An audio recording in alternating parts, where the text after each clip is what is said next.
Herkese merhaba, Ceren'in dünyasına hoş geldiniz. Bugün rüzgarlı tepeleri, eşsiz folkloru ve Kızılderili efsaneleriyle ünlü olan, doğa ve kültür ile kutsanmış büyülü bir adada, Güney Amerika'nın en büyük adalarından birinde Chiloé Adası'ndayız.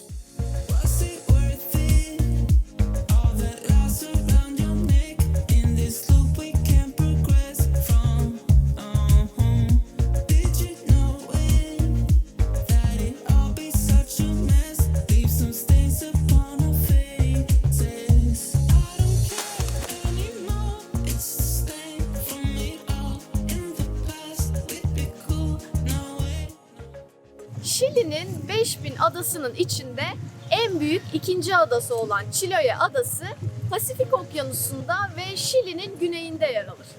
Karadan çok denize bağlanmış ve çok güçlü bir dayanışma duygusuna sahip olan bir topluma ev sahipliği yapan bu adanın tarihi ise bundan 10.000 yıl öncesine uzanır. 16. yüzyıla kadar bu adada Mapuche Kızılderililerinin etnik bir grubu olan Huiliche yerlileri yaşamış. 16. yüzyılda da İspanyolların adayı keşfetmesiyle birlikte adanın ismi Yeni Galicia olarak verilmiş, ancak bu isim tutunamamış ve ardından Huiliche dilinde martıların evi anlamına gelen Chiloé ismi bu adaya verilmiş.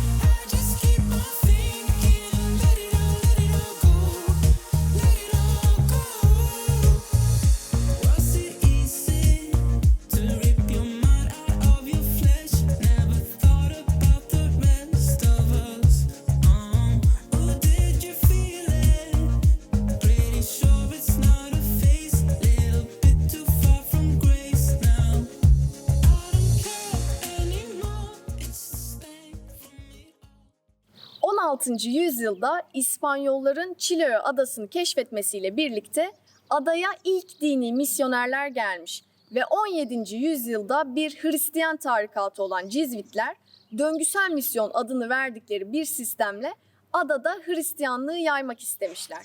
Bu misyon çerçevesinde adada gezilere başlanmış ve yaklaşık 70 ahşap kilise adanın çeşitli yerlerine inşa edilmiş.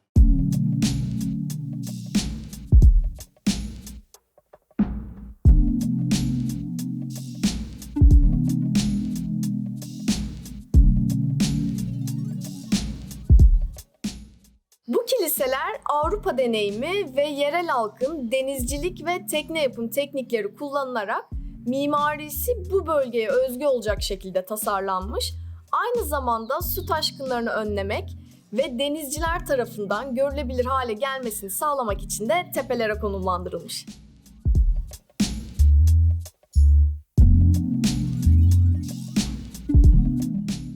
Bu kiliseler Avrupa ve yerel kültürün başarılı bir şekilde kaynaşmasının olağanüstü örnekleri olarak kabul ediliyor. Şu anda Chiloé Adası'nda UNESCO Dünya Mirası listesinde 16 tane ahşap kilise bulunuyor ve bu ahşap kiliselerden biri de adanın en büyük şehri ve başkenti olan Castro şehrinde bulunuyor.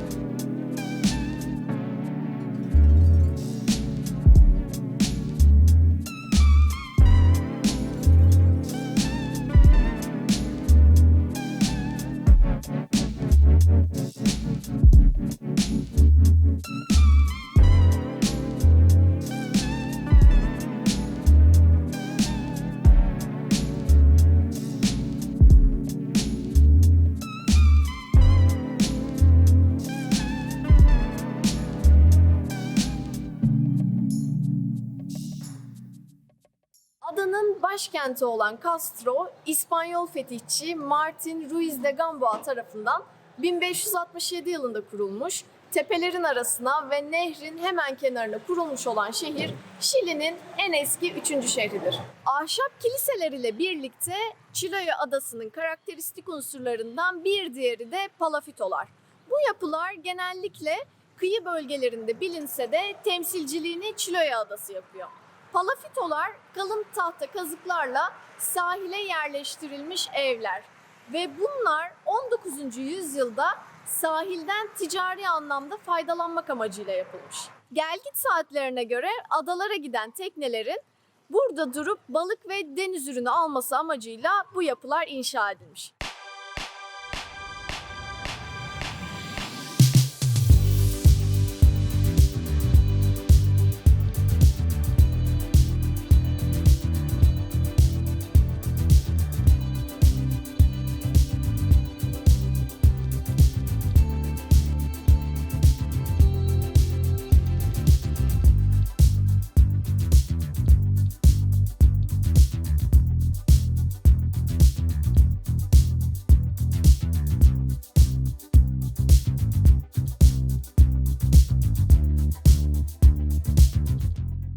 Chiloé Adası'nda taşınmak bizim alışık olduğumuzdan biraz farklı.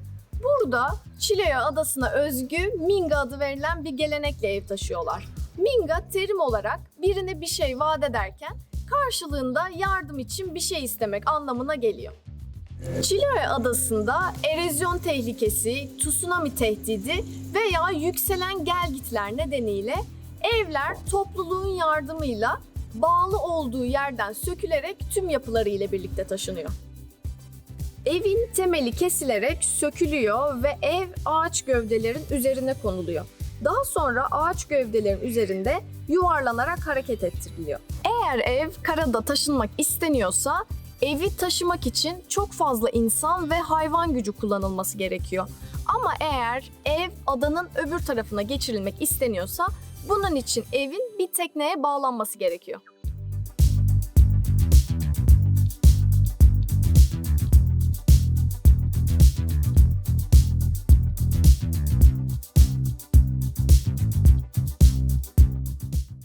Ev taşıma esnasında et, sebze ve deniz ürünleri içeren geleneksel bir yemek olan kuranto hazırlanır ve ev taşımanın ardından Minga'ya katılan herkese bu yemek servis edilir.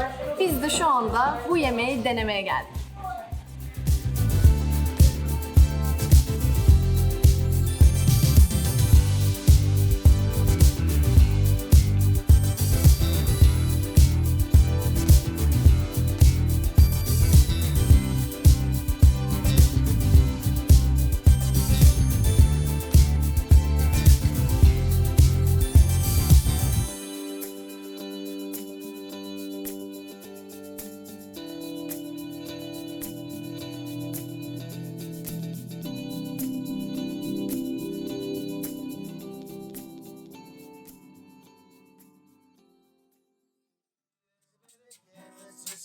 Es olvidado en el fondo del placar, en un cuarto de invitados, en tiempos dorados de un pasado mejor. Y aunque casi te equivoco y te digo poco a poco, no me mientas, no me digas la verdad, no te quedes callada, no le haces la voz, pero te pide perdón. Chiloé Adası'nın kuzeybatısı deniz canlılığı konusunda çok büyük bir çeşitliliğe sahip. Adada yürütülen AlphaGoara projesi ile birlikte adanın kuzeybatısındaki yerel toplulukların sürdürülebilir bir şekilde kalkınması amaçlanırken aynı zamanda burada deniz koruma için araştırma ve geliştirme çalışmaları sürdürülüyor. Böylelikle adada yaşayan penguen, deniz aslanı, balina, susamuru ve deniz kuşu türlerinin korunması amaçlanıyor.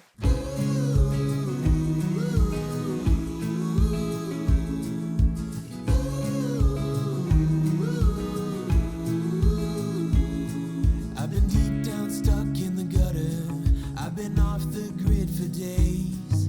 I've been lost just trying to forget her. But I wake up and nothing's changed. I've been gone down lost in the letters, trying to get back into place. I've been losing ground in the lost and found, 'cause I let it slip away.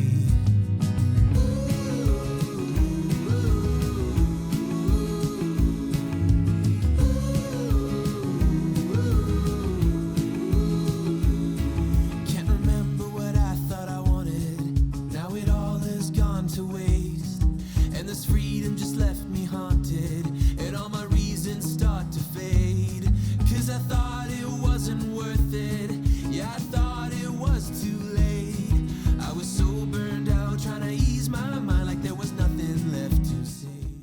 Adanın kiliselerini ve teknelerini meşhur eden ahşap, adanın aynı zamanda doğal kültürüne, efsanelerine ve sanat eserlerine de yansımış.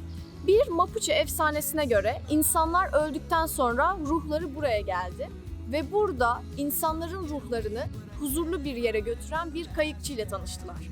Bu kayıkçıya gemiye binme ücreti karşılığında turkuaz çakıl taşları ödediler. Parası olmayan fakir ruhlar ise sonsuza kadar burada dolaşmaya mahkum edildi. O günden beri bu ruhların dalgalara karıştığına ve asla huzura kavuşamadıklarına inanıyorlar. Şu anda üzerinde bulunduğum bu köprü, bu efsaneden ilham alınarak Şilili bir heykeltıraş tarafından yapılmış. Ve bu yüzden de bu köprüye Muelle del Almas, yani ruhlar iskelesi deniyor.